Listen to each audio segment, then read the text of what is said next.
Welcome to Excel Class Hub.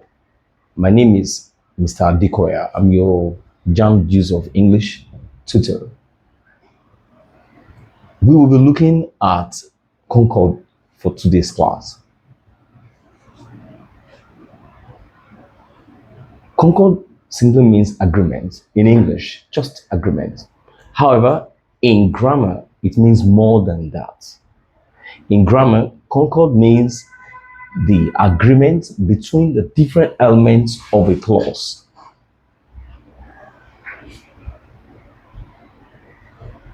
You may be wondering why I said a clause and not a sentence. We don't emphasize the agreement between different clauses of a sentence, but we focus on the elements of a clause. Let me give you one example.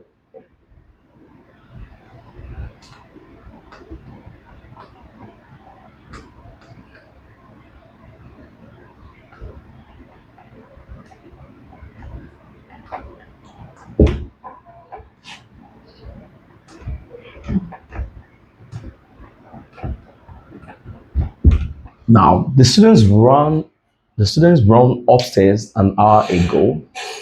So let's say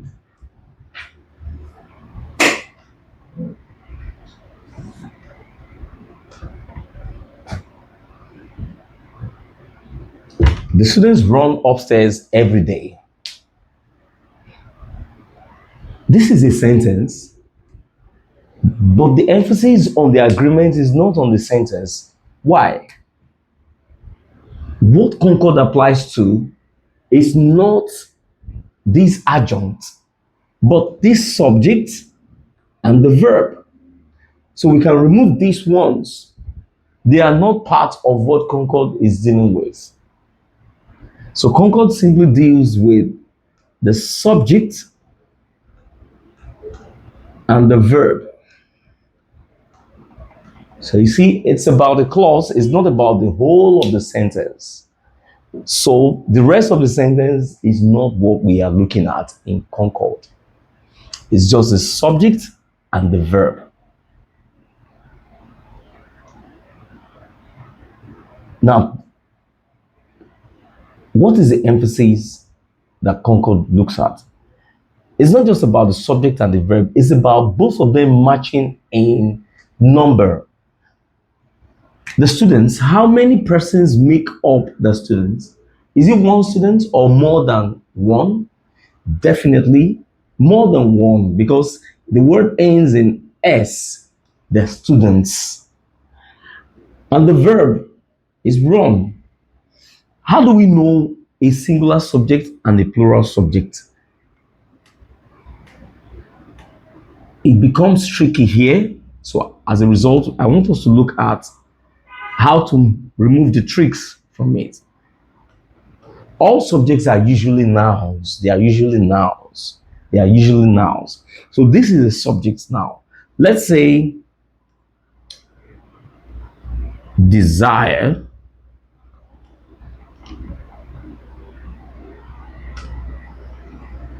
Desire, that's a noun. So the plural of desire is desires.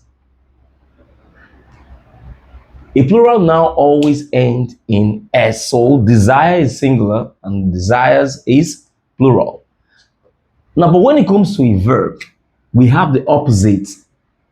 Let's say read.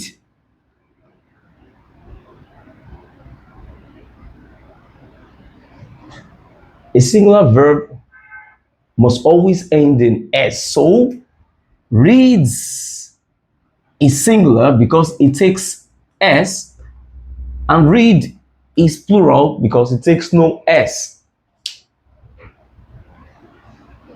So let's combine the two words together. We'll say desire reads a lot. My emphasis is not on a lot. That's an adjunct. It's just meant to complete the sentence.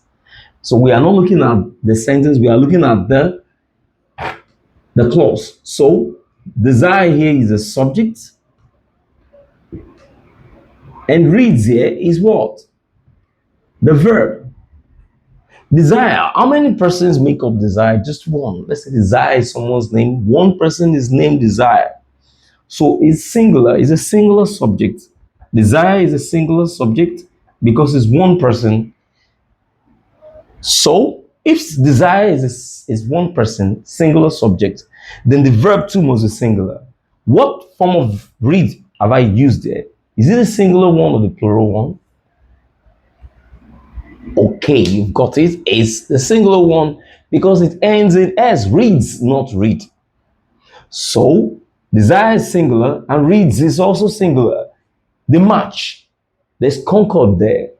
There's an agreement between the subject and the verb there. This is meant to illustrate what concord is. Okay, now let's look at the different components of the topic. The first one is the subject and verb concord.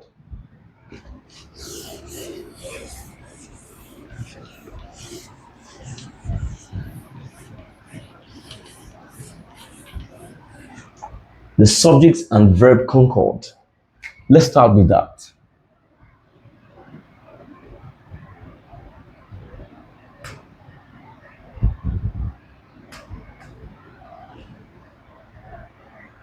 How do we know what the subject is? And how do we know what the verb is?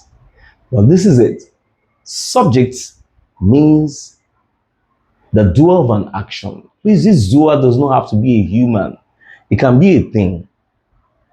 So, whatsoever or whosoever does something in a sentence is called the subject. But that's not all. A grammatical subject must also be the element or the word that comes before the first verb in a sentence. So, if I write,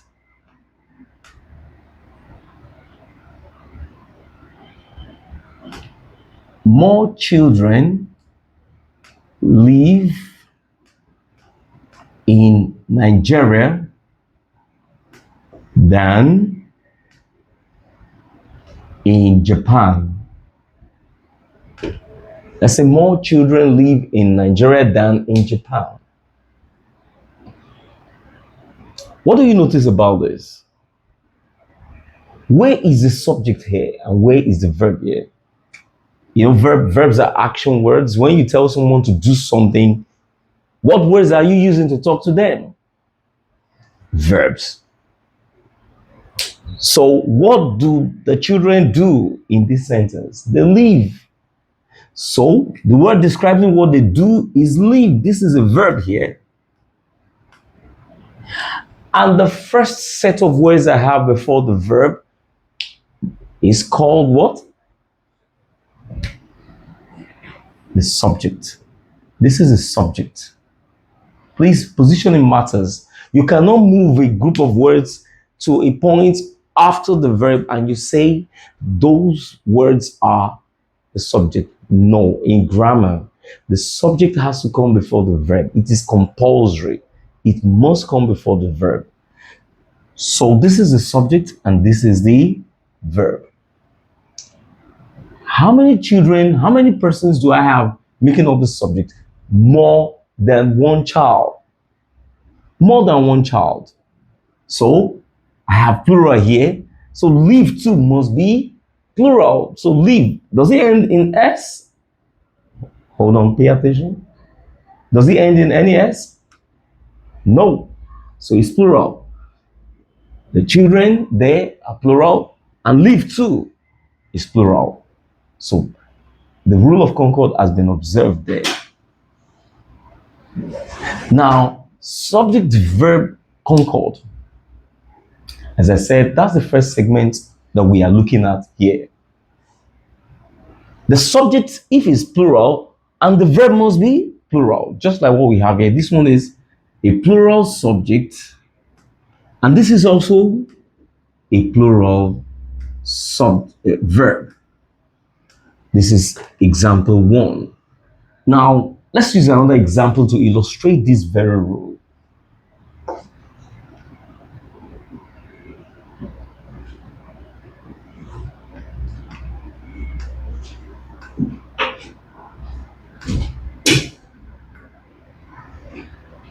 The husband and wife have just arrived.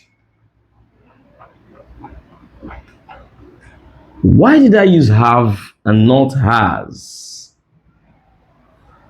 Can you pay attention? Okay. Have is plural, then has is what? Singular. So the subject here, how many persons make up this group of husband and wife? Two. I have two persons here. So two persons, that's plural. Or is it one person? Okay, it's more than one person. So if it's more than one person, then it means my subject is plural. So the verb has to also be plural. So it's have that I'm going to choose and not has. Is that one clear? Okay, now let's look at another rule of Concord. The rule says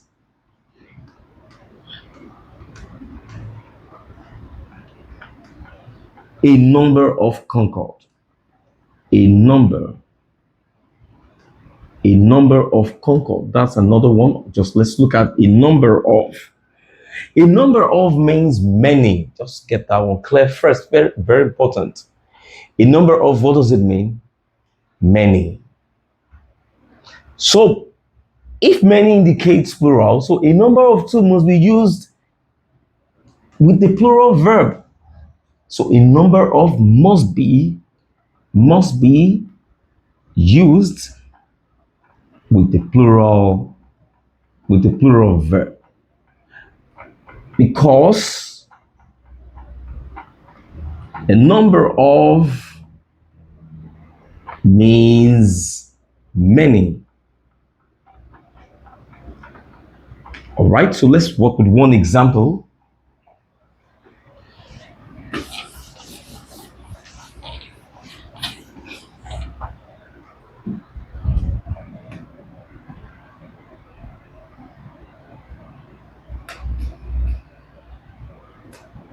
A number of Nigerians live or lives in the United Kingdom.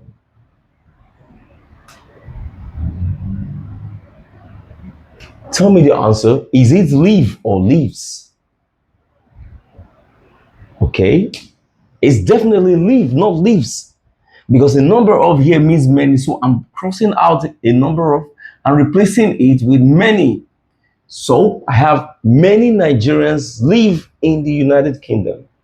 Many Nigerians live, not lives. I hope that second rule is clear. Or would you like to help me use one other example? Okay. Another example.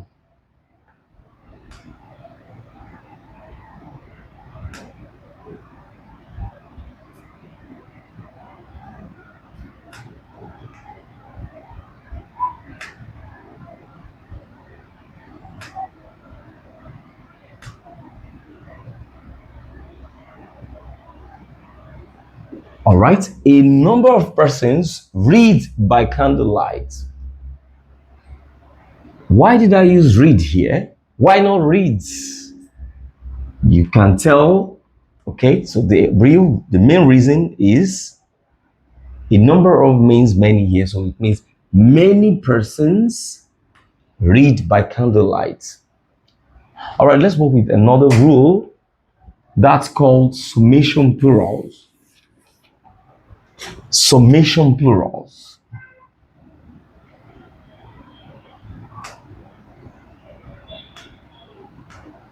Summation plurals. Now, what are summation plurals? A summation plural is any expression that shows that something has to be used in a pair. Now, there are so many things that will be not useful except we use them in a pair. Like your scissors. Can you use just one part of your scissors alone? Is it useful? Definitely no, it's not useful, because Two blades are brought together with two handles or two holes in them to make up scissors. So one part of your scissors is not called a scissor.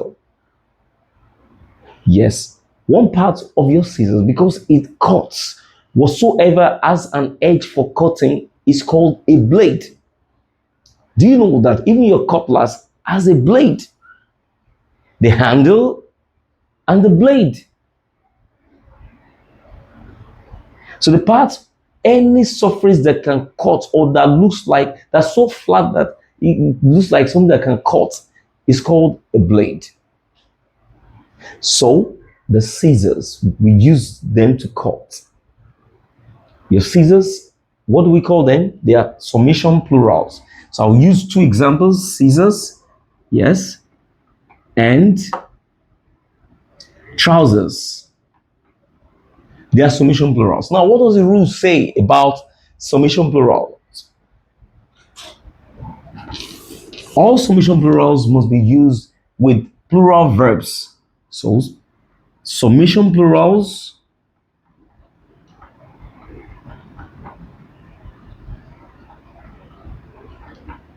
must be used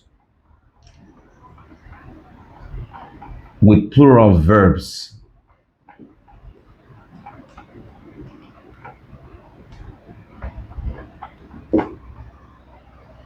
Not singular verbs. So I cannot say the scissors, or let's say this popular sentence, where is the scissors?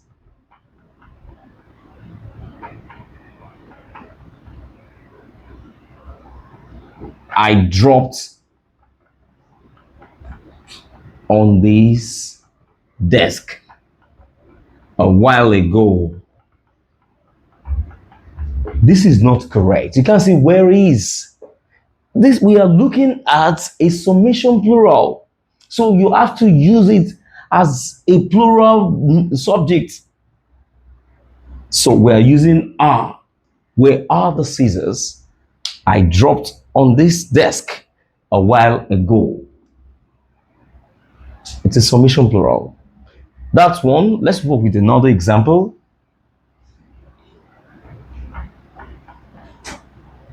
Henry's trousers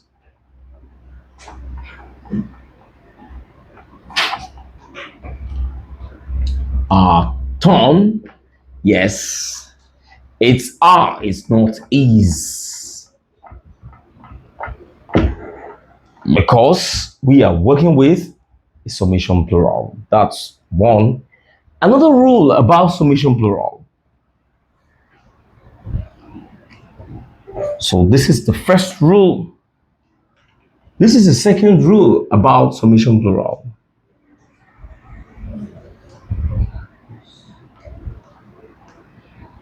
It says, if the word, if the phrase, a pair of is used with a summation plural,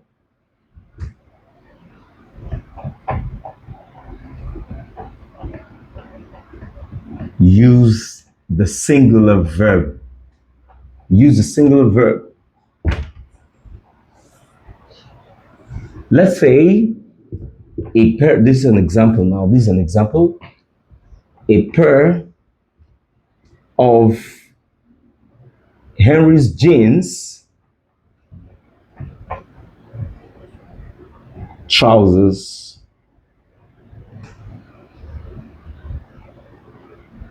is blue. A pair of Henry's jeans trousers is blue. You know, this time around, it looks like, see, I'm breaking the rule. I'm not breaking the rule, because the emphasis is no longer on jeans trousers, but it's on a pair. There's a difference between a pair of jeans trousers and jeans trousers. Jeans trousers, you are not indicating the number of trousers we are looking at. But when you say a pair, you have specified the number of trousers we are looking at. So since you specified, Well, the pair there is the trousers only become useful when they come in a pair. You can't use trousers except you have a pair of legs. So you want to refer to one part of your pair of trousers, you can't say a trouser. One pair of trousers, okay? One part of the pair of trousers is called a leg. Yeah, you may be wondering how I was able to come up with that. You check the part of the body that corresponds to that thing that you are talking about. So when you have the trousers on, what parts of your body do they go into? They go into the space between your legs, right? So we have legs. You have legs. So one leg of your trousers and not one trouser.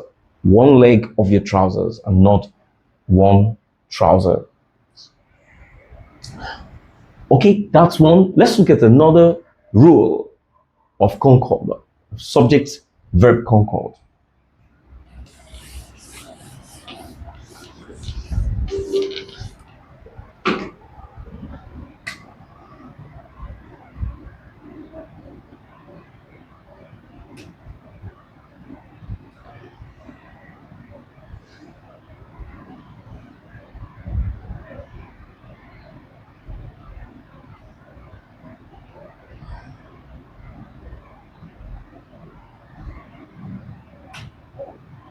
If a subject has two elements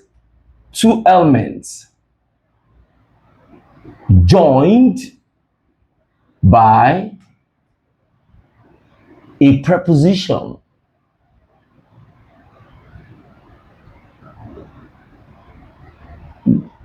the verb must agree with the first element. Okay, let's have two persons or two things generally. Let's say Mr. Wale and Brume, for example. Mr. Wale and Brume, these are two different persons. But I'm using a preposition to join them. So let me write with Mr. Wale and Brume is or are at home.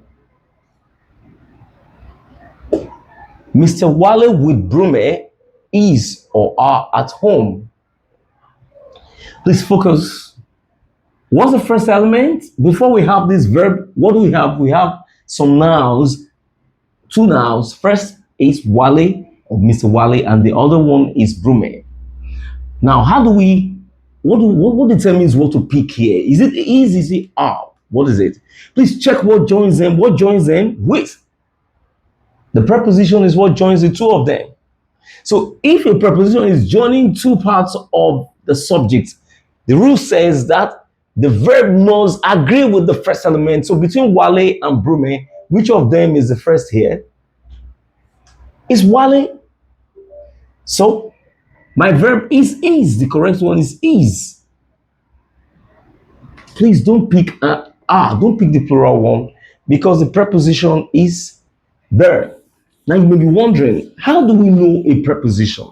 How? So that whenever we see the preposition, we know, okay, this preposition is showing me that I have to pick the part that comes before it. Well, let me give you popular prepositions that JAMB likes using to set questions. The first one is with. The second one is as. Another one is but. Another one is like. Another one is such as. Another one is alongside. Another one is as well as. Let's stop at that. You see, these words, anytime you see them, you know you have what? Preposition. So let me form and come up with another sentence example.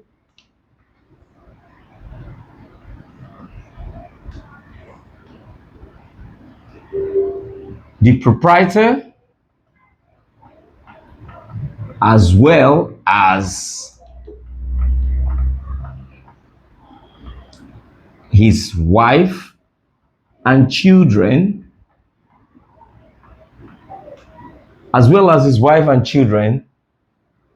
has or have arrived. Please, the emphasis is on what? This prepositional phrase as well as. So whatsoever comes before as well as is what I'm focusing on, is what the sentence is focusing on. Every other part is not necessary. So the proprietor does what? A singular, one proprietor, not multiple proprietor. Not multiple proprietor, just one. So this is singular, this is singular, so this is now a singular subject. This is a singular subject.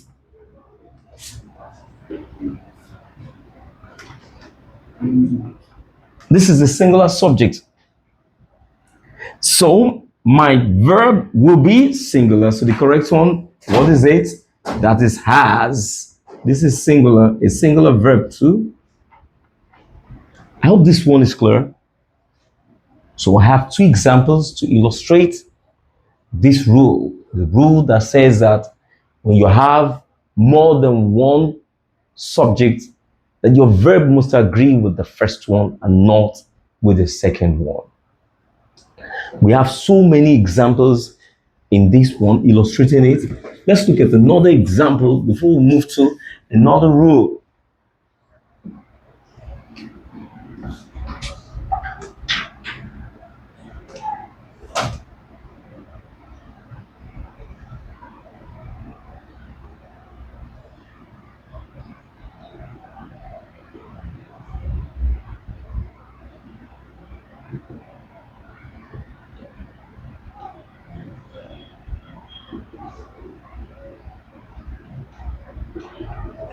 Okay, look at this. The children, but my sister, is or are excited. I think you should be able to answer this one correctly on your own. Do you think so? Yes. Keep now. I think you have the answer. Please keep it in your mind. I will ask you later. Now, what do you think the answer is? What do you think? Okay, the correct answer option is the plural. Is are. Why?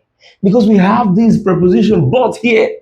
So we have some words coming before the but and they are our focus. Whatsoever comes after it is not necessary. So the sentence is not about my sister. The sentence is about the children. So I'm going to ignore my sisters as well as the but. So what's left? The children are excited. I cannot say the children is excited.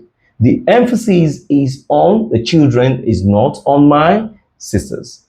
I hope that is clear. We have another one.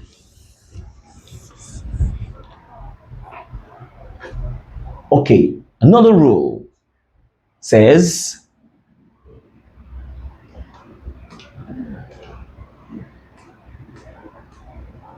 if, well, this one is called the proximity concord. This is what? Proximity concord. The proximity concord applies to correlative conjunctions. Applies to what? Correlative conjunction.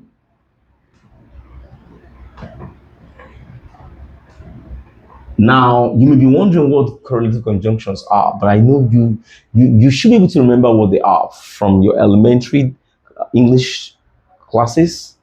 You remember?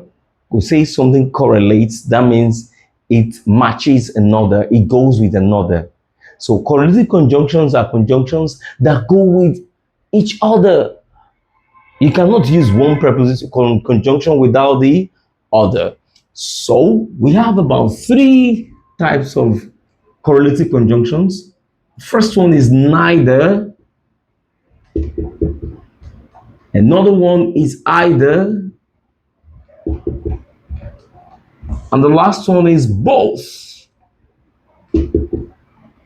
And so What correlates with neither? What conjunction correlates with neither? Nor. What conjunction correlates with either?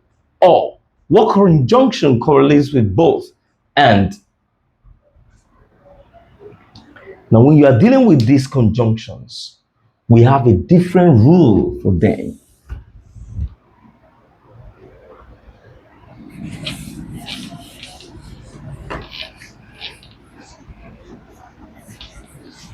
Okay, correlative conjunctions, the rule says that if a correlative conjunction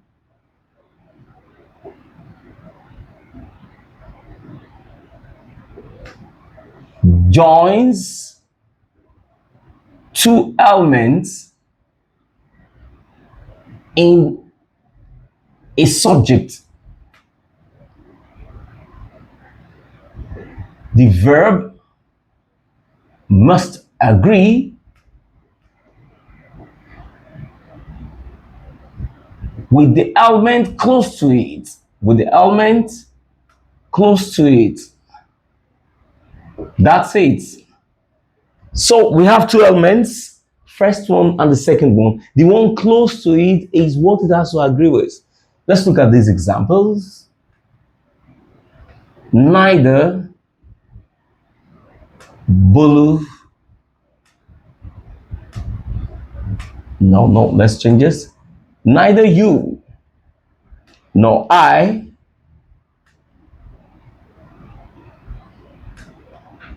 are, am, is being cynical. So, what do you think we are going to pick here? How many elements do we have here? First one is you. The second is I. I hope you have something in mind that, oh, which one am I going to pick here? We're looking at two persons here, you and I. Which of these two pronouns is close to our verb? Which of these two pronouns is I? So pick any verb that agrees with this I. You know, you cannot say I is being cynical. You cannot say I are being cynical. You would say I am being cynical. So the correct answer option is am. The one that is close to the verb is what determines the answer. So we cannot pick this. Is not correct. We cannot pick this. So in proximity concord, proximity means nearness. So which of the pronouns is near to the verb? I. So you pick the pronoun that is close to it. So this I. So it will be I am being cynical. So this is the one you choose. Thank you.